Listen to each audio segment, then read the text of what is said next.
Hi, everyone. Welcome to the OCA. Sorry, let me get this queued up here on my end. Welcome to the OCA Film and Community Freedom Summer Discussion. Thank you for joining us today, Tuesday, for this very important discussion. As you know, OCA Greater Houston is a volunteer-driven organization of community advocates that strives to meet the current and evolving needs of the diverse Asian American Pacific Islander population through a comprehensive continuum of programs focusing on advocacy, education, economic empowerment, developing leadership, civic engagement participation, and arts and cultural awareness. My name is Maria Duran, and I am part of the OCA family. And I would like to also introduce some of my colleagues.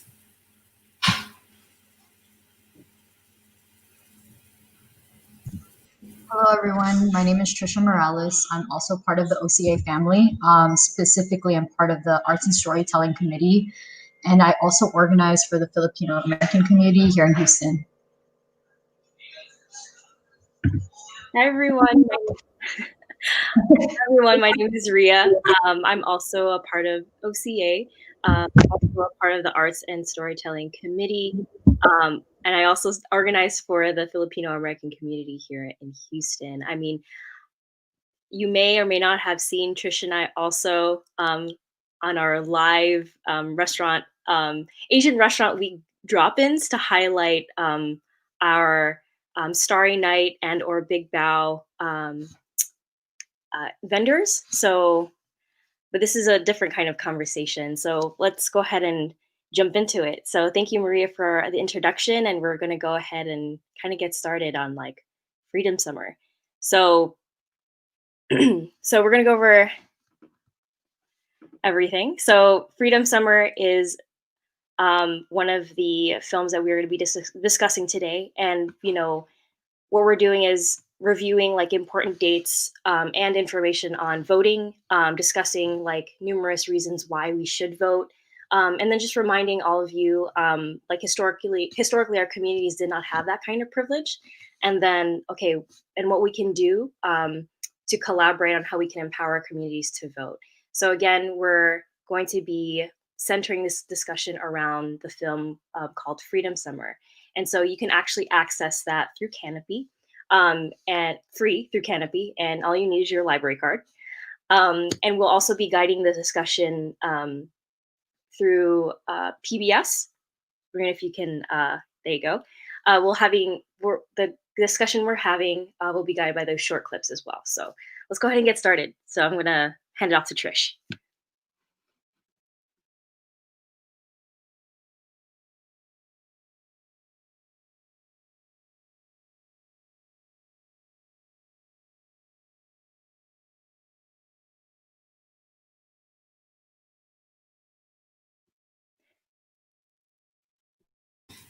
Hey, Trish, your mic is... Sorry, I'm so muted. Oh my God. I was muted the entire time. Okay, so starting over. As Ria said, we are going to be discussing Freedom Summer, and it's a little bit different from usual panels around a film. It's more of just a discussion on, specific clips, and we'll be just showing you guys clips throughout. So before we play the video, Freedom Summer was a remarkable accomplishment by more than 700 civil rights volunteers from all over the country. Mostly students organized this, and civil rights workers who were already mobilized in the South. And these students and volunteers relocated to Mississippi for 10 weeks. So let's play this video and watch how they impacted the country. The Student Nonviolent Coordinating Committee, a militant group in the... Well, there were three components of Freedom Summer. One was voter registration, which would be going door to door, knocking on doors, and asking people if they were willing to go down to the courthouse to register to vote. A second and very important component of Freedom Summer were the Freedom Schools. They would teach things that were not taught in black schools in Mississippi. Black schools in Mississippi couldn't teach about black history. They couldn't teach about black literature. So Freedom Schools were set up to do exactly that. And finally, there was the Mississippi Freedom Democratic Party. It was a parallel political party which basically said that we will send our own delegates to the Democratic National Convention in Atlantic City at the end of August, and we will challenge the all-white delegation to see who would represent the state of Mississippi at the convention. In Jackson, Mississippi, a city of 100,000 whites, 50,000 Negroes, the mayor has prepared for this summer's activity by increasing the police forces, by passing new ordinances against demonstrations, and by purchasing a steel-plated vehicle, a riot control car known locally as Thompson's Tank, named for Mayor Allen Thompson.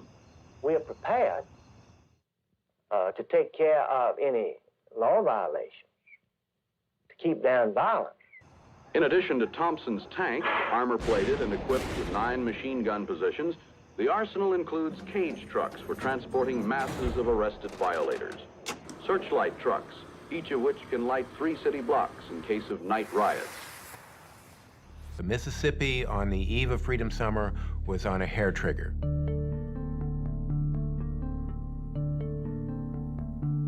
There was very much a recognition and a debate about, is it responsible to bring all those kids into the state, most of whom are probably far too naive to understand what they were getting into in terms of the violent nature of the place. Are you doing this to use people as fodder? The thought was, well, we'll do this orientation at Oxford, Ohio, and we'll try and tell these kids what they're getting into and make it clear that they really don't have to go. But, I don't know that really could begin to prepare people. My grandmother said, we've heard that you're planning on doing something really crazy, going to Mississippi with those SNCC folk, and I'm never going to permit it. With my grandmother, my mom and dad pleading, threatening, I just said, I'm leaving. A girlfriend drove me to the bus station, and my grandmother's parting words were, if you leave, don't ever come back.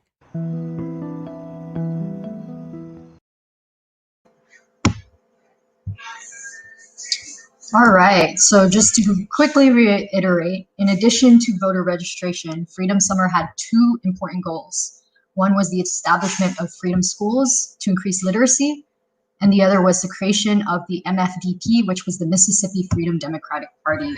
So before we go into more details, let's talk about historical context on what was going on before Freedom Summer, during, and after. This will help guide the discussion, and yeah. Okay, so before Freedom Summer was the March on Washington. This was on August 28th, 1963, which is 1 year prior to the summer. This mass demonstration drew 250,000 people. This is where Martin Luther King delivered his I Have a Dream speech. And the purpose of the march was to advocate for civil rights and economic rights of African Americans.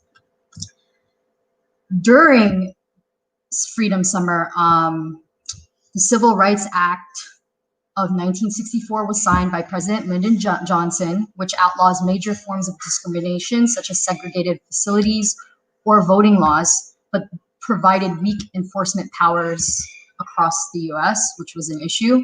This was on July 2, 1964, so this was during Freedom Summer. And then after Freedom Summer, the Voting Rights Act of 1965 was signed into law. This is where President Johnson signs the Voting Rights Act with Martin Luther King, Rosa Parks, and other civil rights leaders, and it pretty much prohibits discriminatory registration provisions across the U.S. Handing off to you, Ria. Awesome, thank you, Trish. Appreciate the historical context.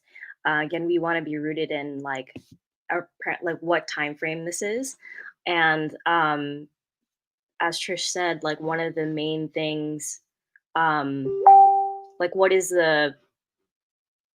the impact of Freedom Summer, or this Freedom Summer like project, right? And as you mentioned, like it was to increase voter registration. So we're gonna go ahead and get into a very quick clip so it can guide us through our discussion on increasing voter registration. What we were trying to do was to organize these communities to take possession of their own lives. For the last 100 years, the ability of Black people to control their own destiny had been taken away from them. It was very simple. You go out through the community, you knock on doors, talk to people. We would tell them that if they registered and voted, they could elect the sheriff, and that the intimidation on the part of the sheriff's office and his deputies, they could change that. One of the things that I always tell them is that we could stop Mr. Charlie from lynching us. You're sitting on front porches, or you're walking out into a cotton field, or maybe you're at the juke joint having a beer. What we were doing was embedding ourselves in these communities. Immediately, what you found out you were dealing with was fear. They would say, "You're right, boy. We should be registered to vote. But I ain't going down there to mess with them white people." We did not get a large number of people to try and register to vote. And then within that small group of people who did try and register to vote, very few of them actually got registered to vote. The registrar had total control over who was accepted and who wasn't. The voting form was one of the most complicated you would ever have. People with deep PhD, master degrees, they couldn't pass. You had to be white. In some counties, when people went in to register, why their names would appear in the newspaper the next day. That could have recriminations for all members of their family. It could mean they would lose their job.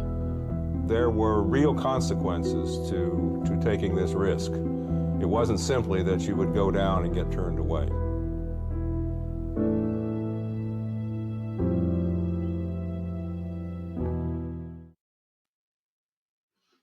Thank you so much. So again, that was 56 years ago. And, so the question that we want to ask all of you is, again, what are the challenges getting to the polls? Let's start with then, and then we're going to ask what are some of the challenges today that we're having? So I'm going to open it up to my two other colleagues. So what are some of the challenges that you saw in this short bite that impacted you?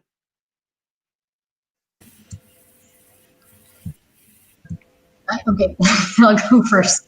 For me, it was just, again, the vicious Jim Crow laws that happened in the South. And a little bit of more information, historical information, was that less than 7% of the Black population was registered to vote in Mississippi, compared to 50 to 70% in other Southern states. So that says a lot.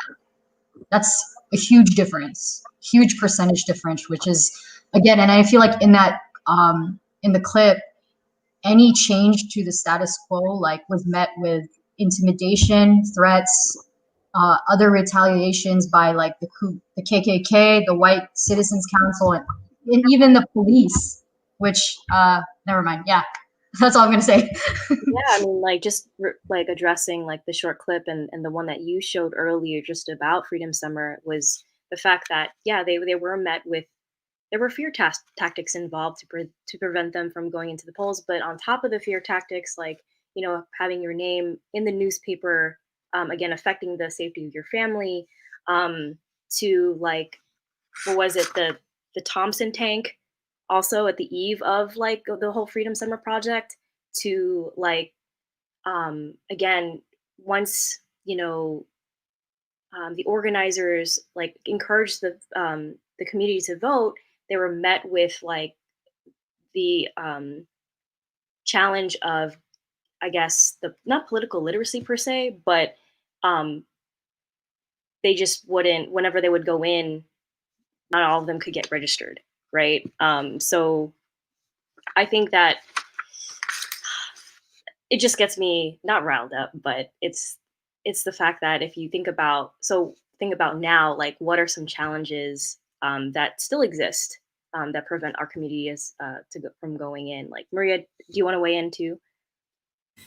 Yeah, no, I mean, I think that, so a lot of those, a lot of different fear tactics that maybe were used then has been modernized, right? So they're a little different, but they're still the same, right? So when when we talk about just being able to have an ID in order to be able to register to vote, not everybody has access to that, or limiting the type of ID. Here in Texas, a gun permit will allow you to go vote. However, a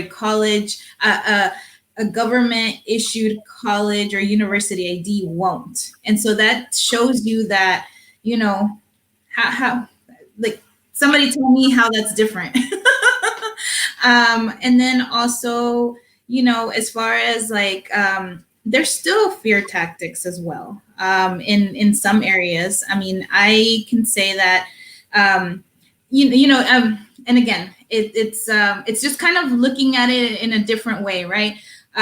So, for example, as a voter registrar, which I am a voter registrar in Harris County, and I have been as well in Fort Bend.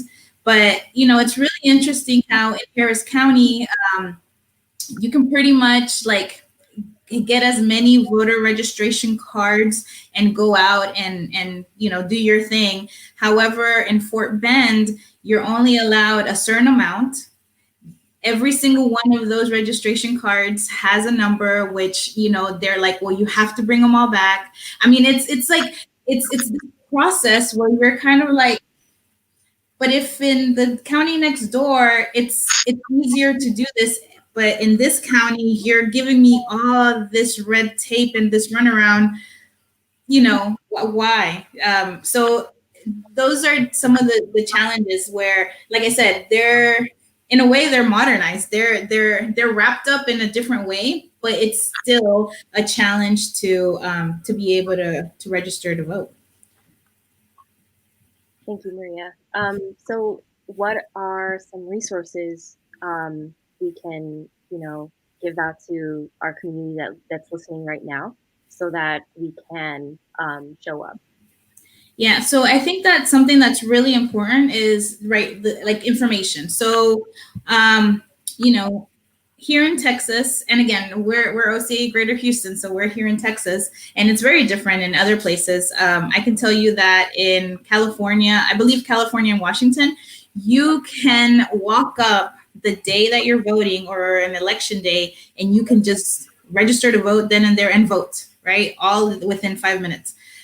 Here we have a process. So in order for you to register to vote, you can see on screen that we have the list of IDs that are accepted in order for you to be able to to vote. I'm sorry, these are to vote, but I'm sorry, here in Texas, you have to register to vote at least 30 days prior to an election. So, our deadline is coming up on October 5th. So, that's another thing. We have to push for voter registration, whereas in other states, you can basically go up on election day and just vote. So I think that information is key. Absolutely. But just to move forward, we do have an OCA again, is, a nonprofit that does give out this kind of information. So if you can go ahead and visit our website, ocahouston.org/VR. Also, we do have other community partners that are also helping out in pushing out the vote and having that information accessible in certain languages even. So we have, for example, Mgage, we have Chinese Community Center, we have BPSOS, and so forth. We're all part of the Empowering Communities Initiative. So all that information can be found on our website again. But we're going to review some important dates right now. So if you can go on to the next slide real quick. So I know it's a little bit tiny, but the deadline to register, as Maria was mentioning, the deadline to register in person or by mail postmarked is Monday, October 5th. Early voting begins Tuesday, October 13th, through Friday, October 30th in Texas. Other state dates and information can be found in that link. We can always link it at the bottom of our live feed. Oh, thank you, Maria.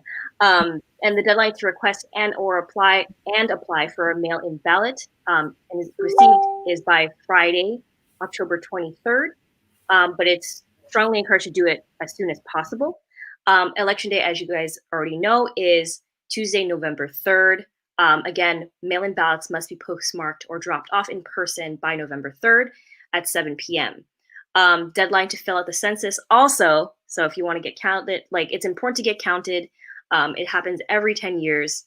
Deadline to fill out the census is tomorrow, Wednesday, September 30th, 2020. So in terms of, increasing voter registration and, being counted, please, everyone, register to vote if you're able, and also don't forget to fill out your census. But now that we've went over those important dates, we do want to move forward in talking about Freedom Summer and the importance of the Freedom Schools. So I'm going to go ahead and hand it off to Trish. Hello, I'm unmuted. Awesome. Okay, so going back into Freedom Summer, the second impact that it had on the nation, on the community, is the Freedom Schools. Let's watch this clip and then we'll discuss it further. One of the most wonderful things about 1964 Mississippi summer were the Freedom Schools. The state of Mississippi deliberately and systematically kept Black people uneducated and ignorant, and then turned around and made education a requirement in order to participate in the political process. We were able to do the Freedom Schools in the summer of 1964 because we had almost 1,000 students coming to the state of Mississippi, thus the human resources to actually, conduct classes. We would send out mass flyers and everything to the churches, telling people about the Freedom School, what the Freedom School was going to entail, the courses, the activities. We got the preachers involved, we got the kids involved. Black people couldn't go to the library. It was for whites only. And so here they are, got their own library now. They would come excited to be exposed to the teaching. They were reading books that had been written by Blacks that they'd never heard of.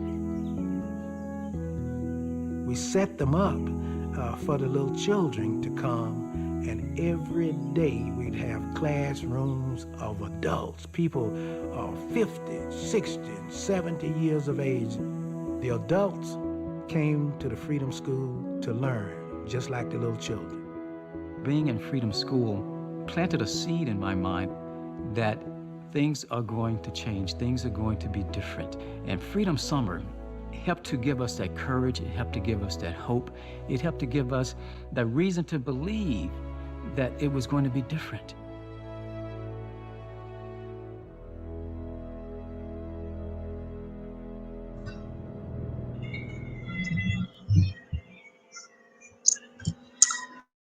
Before we discuss this film, we just got a live update. Just kidding. Ria, you have something to say about it? Absolutely. For apologies. They just announced that there's a mini extension for the census, and the new deadline is October 5th instead of, tomorrow, September 30th. So October 5th. If you have not filled out the census already, please do so. Do it by tomorrow, which was the original deadline. But again, it has been extended. So if you haven't done it, please, that information is important. Again, more information you can find on our website. So Trish, go ahead. Please continue on political literacy for the Freedom Schools. Yeah, so before I get into the questions, which are how did that clip make you feel? How's your community having the conversation and voting? Let's go back into historical context real quick.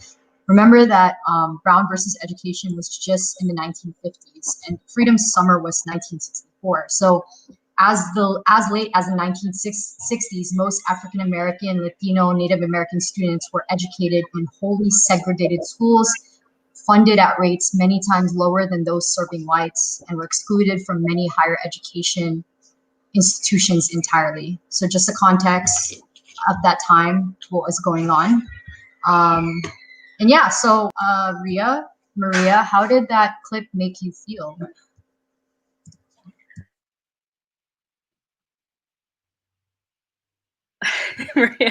Okay, I guess I'll go. I mean, in terms of like the freedom schools and again, what I loved about it is, the accessibility aspect and how, what I noticed, and I know we've had this conversation before, ladies, about, just having like it's not just the children that are learning, it's also the adults that are involved and that are hungry for, you know, all this information. As mentioned in the clip, it was like all this like wow, the kids in the community have books that are written by, other, you know, by like other black folks, right? So it's just like I can only relate to that because I can say the same thing with our community as well. As like, well, that whole just being amazed and on the fact that we're able to have those conversations about um, our history in general, and the fact that I'm being taught how to engage like not properly, but engage and be excuse me, I can't talk right now.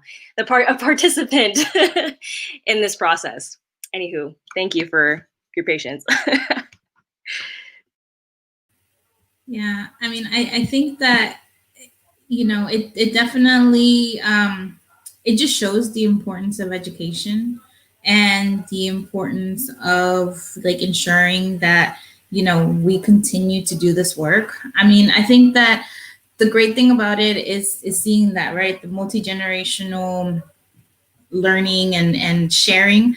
But I think, and I don't want to be like the negative person, but I think it also shows the fact that 50 plus years later, we're still in a place where there's a lot of work that we still need to do in our communities, right? And it shows us the importance of having like these cross-cultural spaces for for learning about like civic engagement and how we can be more civically engaged, what we need to do, and and it really comes down to the community to do that. And I guess just to kind of like think, again, kind of like think about it in modern terms, like here in Texas, one of the things that's I mean, I believe it's actually written into part of a law where high school kids that are 17, about to be 18, should be registered to vote like in high school. However, there's not a lot of emphasis on that in schools. And so, it's still up to community organizations to go into schools to do that. Civics is not really taught in schools. I mean, you have social studies, you have world history, but not, like very in-depth, like what are your civic duties? Those are things that we're actually teaching here. We're doing it through this medium, right? And so it shows us that, a lot of great things were happening then, but we need to continue them. And I know we talked about it earlier. And I'm sorry, I think I might be getting into the next question. The next is on allyship. So. Oh, okay, no, but I guess just the fact that like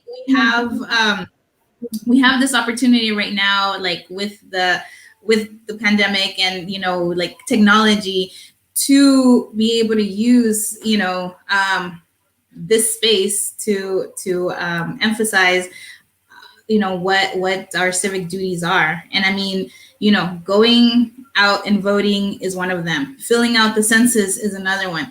Being on a jury, is another one. And it's like, those are all extremely important things that we have to continue to teach. And thank goodness that back then there were those freedom schools, but you know what, we need to continue them. And I think that, one way to do it is by also coming together, like, Ria previously mentioned, with different organizations, like Engage, Chinese Community Center, Mi Familia Vota, where, each of them is helping out different communities of color, but we all have the same goals, and we all need to like work together on that. Thank you, Maria, for saying all of that, because yeah, that was really great. So yeah, for me, the same thing came up as well. Like, educational disparities is still a thing. Like, when you think about like inner city schools and like, I guess, urban school districts or high concentration of low income and minority students, they receive lower and fewer, I feel like, resources. So because of that, like, are they learning the right things? It's something to think about, but that ties in, like you said, to Maria, to the census. That's where the resources are coming from. That's how we get that information. So thank you for reiterating also the whole community taking that together and coming together and doing something like Freedom School. I know Ria and I both do a lot of things in the arts, and we use the arts and storytelling to teach, to have conversations on these things. So that's also another avenue, another way for folks to get weaved into political literacy. So that's something to also think about. And I know there's a lot of resources here in Houston. So yeah. Did we want to move on to the next? Yeah.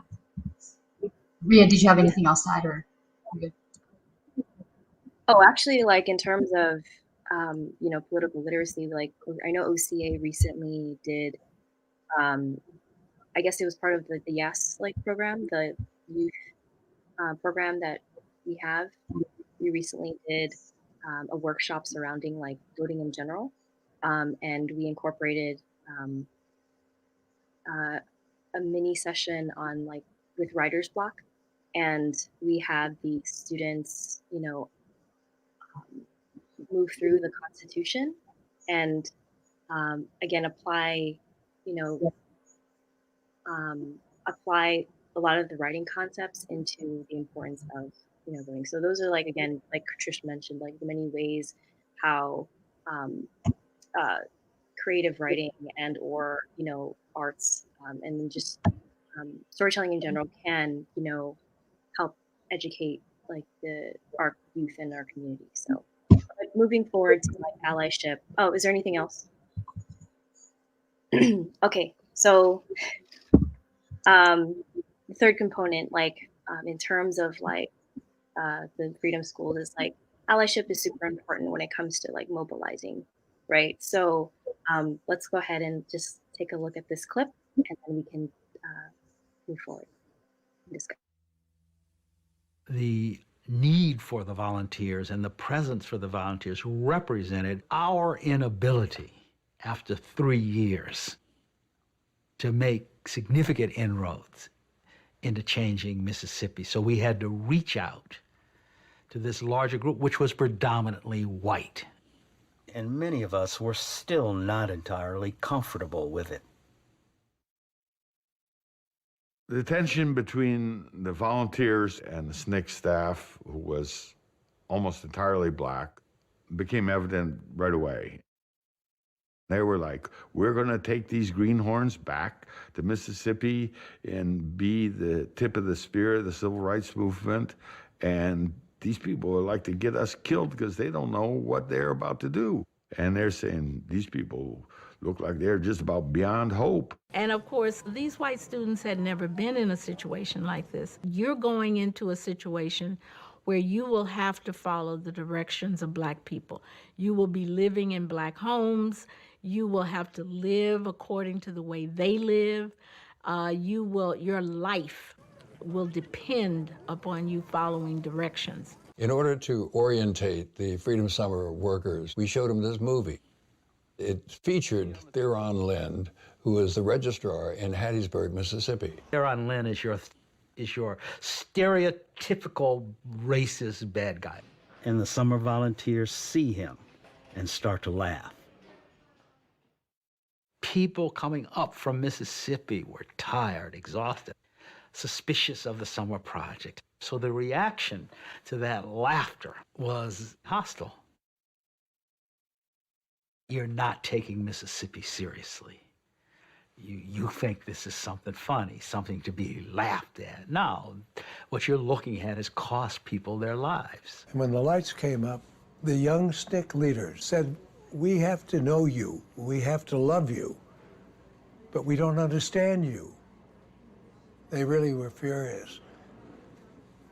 These white kids were unsteady vessels. They weren't at all sure that these were the allies they wanted. They stayed in the auditorium for a few hours talking and arguing, and they really went at it, but I think it really broke the tension. It brought out these underlying resentments, it brought out the differences between the two, and it highlighted them, and above all, it brought out the fact that they were all in this together.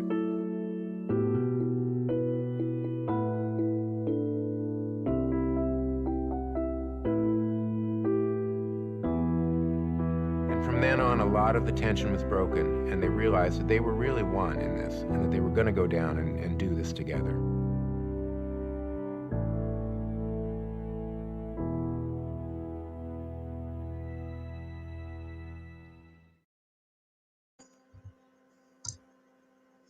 Awesome. Thank you. So just for reference, SNCC or SNCC stands for Student Nonviolent Coordinating Committee. If you guys have, were wondering what they were talking about or who the coordinators were, it's not Student Nonviolent Coordinating Committee.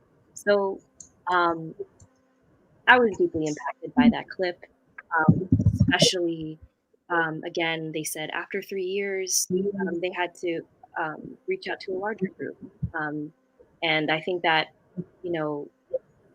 that just speaks to the sense of urgency, right? And the state of Mississippi at that time. And so, what I guess the image or the that I want to talk about is just all the volunteers and, the coordinators in the room unpacking. So, and I think that, those town halls are necessary for everyone to kind of have that community dialogue and talk about it so that we all have an understanding as to why, where do we stand? How do we meet in the middle so we can go ahead and mobilize? So thoughts on that, guys? That's what stood out to me. But curious to hear both of your thoughts. Yeah, no, I mean, that was powerful. I don't think we're having those conversations at all, right now. And to see that, in 1964, in the middle of some of the most outrageous, racist laws and acts, they were all able to come together and just speak and just say what they felt and reach, a compromise or reach a middle ground where, they all said, you know what, this is the right thing. Let's work together. I mean, that is so powerful. And you would think that in 2020, we could have those sorts of conversations. But I think that part of it is the fact that, moments like this are not highlighted in school in order for us to reflect on that. You know, like how many times did we hear about this in school, or how many people have heard about this, you know, in school? And but yeah, I just thought it was such a powerful, it was very powerful.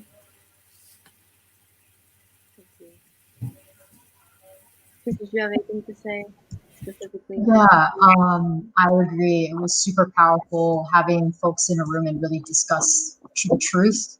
One thing that stood out for me was the laughing at the clip that they showed, but it's very real. So with that being said, I think one of the first things for allyship is checking your privilege.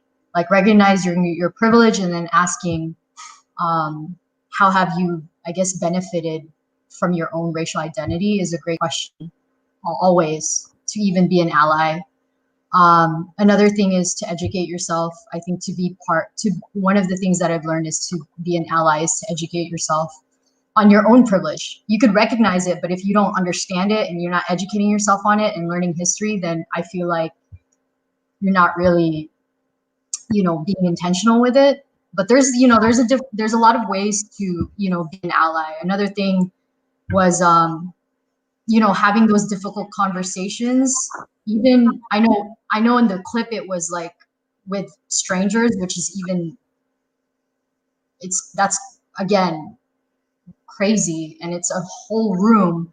But I feel like, and like you mentioned, Maria, not a lot of that is happening, but I also feel like we don't have it with our own families. And I feel like at home is where it starts. So um how do you perpetuate racism within your own family, in your workplace, at school? Those difficult conversations are super important right now, and back then, but like right now, and everything that's going on, and to make a just, nation. um yeah, those are my initial thoughts.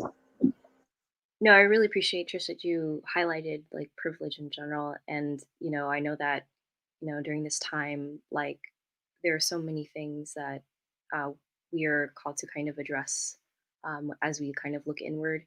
Again, like, just the fact that we are able, to, have this conversation. We have access to, you know, social media. We have platforms to talk. We have, again, the privilege of voting in general, right? And those who are not able to vote due to certain circumstances, excuse me, and challenges, right? So, like, um, so if you have the privilege to vote, like, exercise that, right? And like you said, perfect. Like, educate yourself on, like, you know, your history.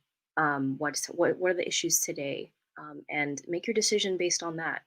Um, and yeah, it's like, I'm sure, yeah, we're not having enough of these conversations. But if they do, they're on, like, you know, they're on different platforms. So I feel like, when we, you know, invite others, right? Invite, like, continue to, like, reach out, like, across communities so that we can, have that conversation and again, mobilize, right? I just feel like, with social media today, there are different ways for all of us to be engaged, right? Um, does anyone want to comment on that, and how, like, what ways you've seen to help um, get others to the polls, or just like ways in which, like, you see communities organizing online specifically? Yeah, I mean, there's a lot of interesting things happening right now. I mean, when you have, okay, so I know that right now, like, I actually, I'm doing some things with a group of friends who are influencers in the Latinx community. And so one of my friends kind of like brought us together and said, hey, we all have these platforms, like, why aren't we using them, for social justice and civic engagement? And so starting next Tuesday, we're going to be meeting at a location and bringing different influencers in order to kind of like give everybody the tools in order for them to be able to use it on their platforms. So like, provide the information, provide like, hey, did you know, things that they can create videos or do different interviews with like different candidates that that maybe wouldn't have a platform.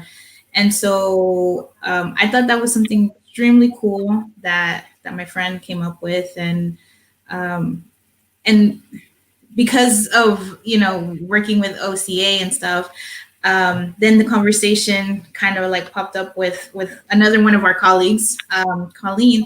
We were like, well, what about like AAPI influencers? Where, like, can we also bring them into the mix and like mix everybody up and maybe even do a PSA with like different, in different languages? I mean, just to show the fact that like we're all in this together. So there's some ideas there. And that's using technology, using your platforms and educating. Yeah, I really like how, folks, again, influencers in social media, they have a lot of followers, and those followers might not have that information, right? So it's great to use, again, your privilege, if you do have that specific privilege to reach out to that audience. I think also, another thing that folks are doing is like signing petitions that I see that a lot. Yeah. And then I see like even just, lifting and listening and amplifying like Black voices. Like if instead of, talking about yourself and your situation on your whole education, just decentering yourself and giving them the space to speak on what's going on and how they feel. So that's super important as well. Yeah, those are just a few things that I've been seeing online.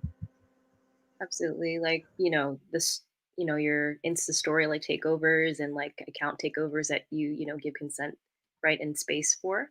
Um, yeah. And I know that a lot of artists are kind of getting or mobile and getting involved and, getting out the vote too. So again, using like the arts and storytelling to really like make this information like as accessible as possible, right? And even if you know not everyone is engaging through like social media, it's just like you said, Trish.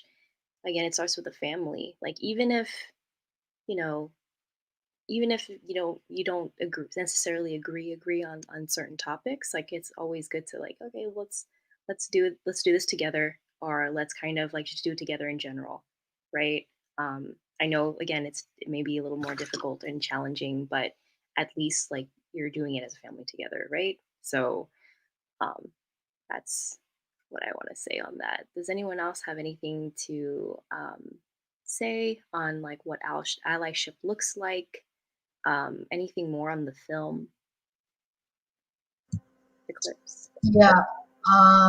Again, Freedom Summer was historic. It changed and it grew the civil rights movement. And again, a lot of people, I guess I feel like after Freedom Summer in the 1960s in general, like you see the rise of the Black Power movement, anti-war movements, fight for women's rights, gay rights, and other rights of minorities in America. So it's just, again, goes to show like how community can really make a change.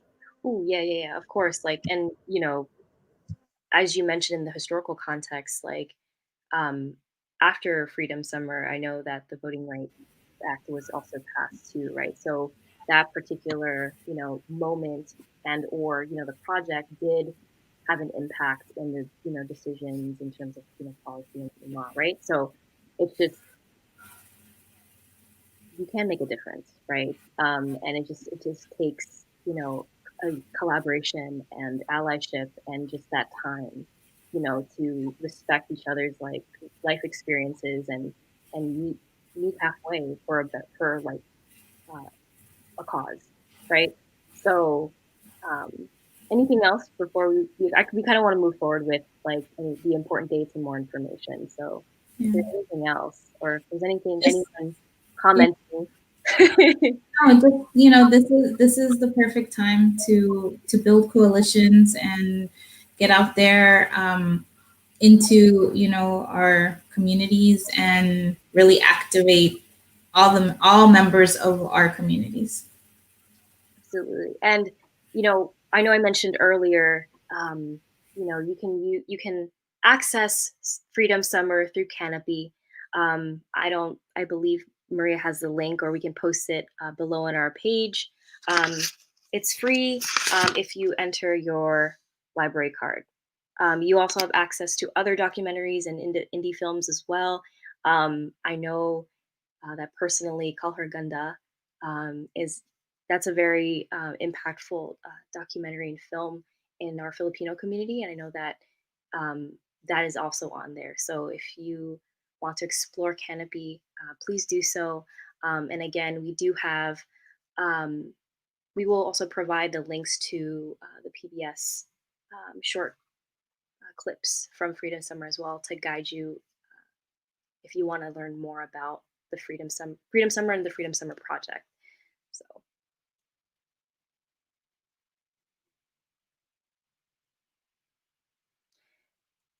Do you want to review the important dates one more time? Okay, cool. Yes, let's do that. Sweet. Yeah, so there's a lot of really important dates that are coming up, and we need all of you to go and activate in order to make sure that everybody in our community that is eligible to vote gets to vote. So the deadline for in-person or by mail is Monday, October 5th here in Texas.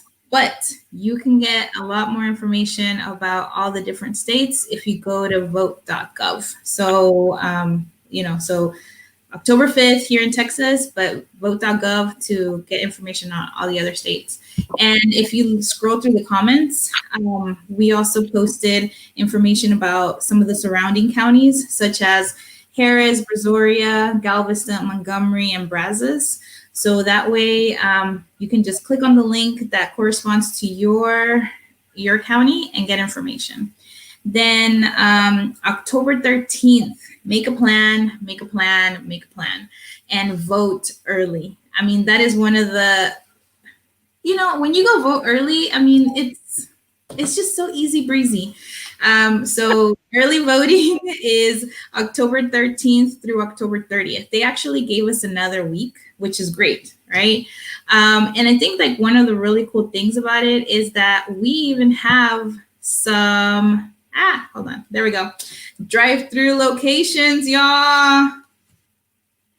So if you're in Harris County, I mean, come on, there is like no excuse whatsoever. I mean, you can go and just drive through. So the 10 locations that are drive-through locations are listed here. And just major shout out to our sports organizations because they are stepping up. I mean, Energy Arena is one of them. Toyota Center is another one. I mean, come on, that is so cool. You also have the food bank, HCC West Loop. So the thing is that all points of the city are covered in order for you to drive through. One very important date that I really want to underline is October 29th. Harris County, again, we're in Houston. So Harris County is having 24-hour voting on October 29th.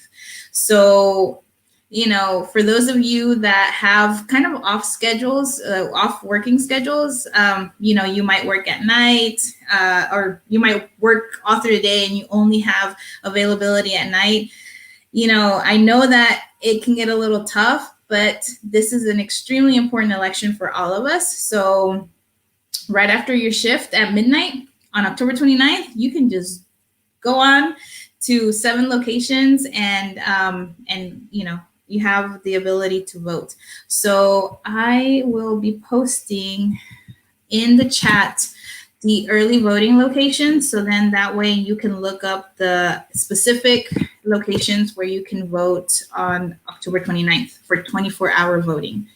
And then election day is November 3rd, but don't wait until November 3rd. Actually, there's one more deadline before November 3rd, and that is for mail-in ballots.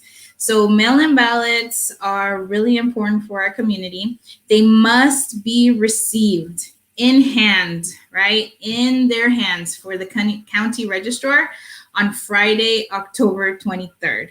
So that means, you know what? Don't even think about the 23rd. Think about the 20th. That way you have 3 days where you don't have to worry about anything. Just tell yourself October 20th, I have to make sure that, you know, the application is in the mail. So that way you have it in, they have it in their hands. And here is the eligibility or the requirements in order for you to vote by mail. You must be 65 or older by election day.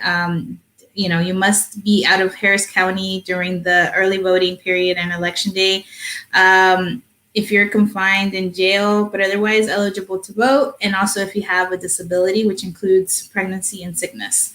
One thing I do want to mention about that is, you know, the poll sites here in Harris County do have handicap accessibility as well. However, we understand that, you know, everybody is taking different precautions right now. So, you know, why not, right? Just fill out your application and make sure that you postmark it or that you send it in the mail by the 20th.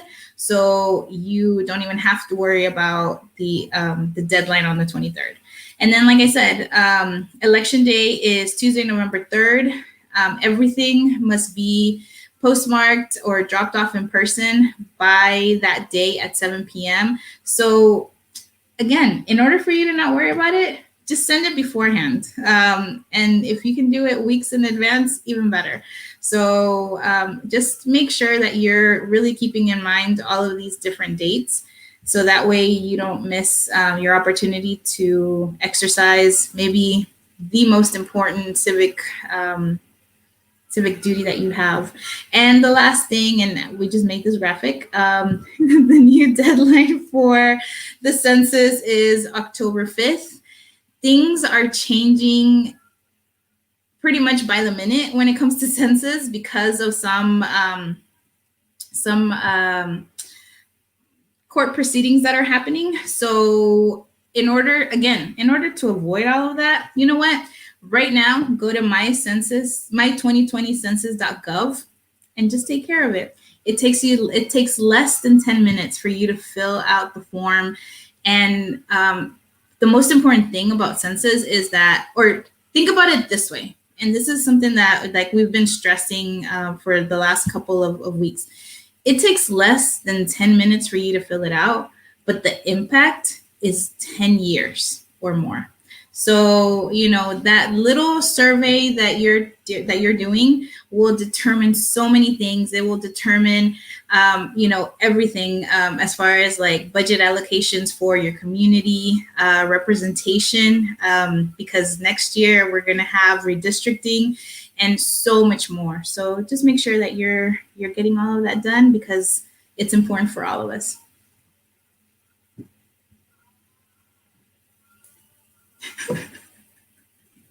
Thank you, Maria, for reviewing all the important dates. We really appreciate it. And just thank you guys for tuning in on our Freedom Summer discussion. If you have any more questions, please go ahead and, you know, drop a comment on the chat or comment box. But yeah, I mean, just stay tuned for our next discussion and or our ARW like live drop-in series. Those are fun. So, and I think those are happening. I think there's one next week, if I'm not mistaken. Am I? There is. So just stay tuned for that. It's usually during the day, but you can always rewatch it later. But no, I really appreciate all of your time. And again, get out there and vote. Census deadline was extended. Please fill out your census. So we're going to sign out. Thank you so much. Have a good evening.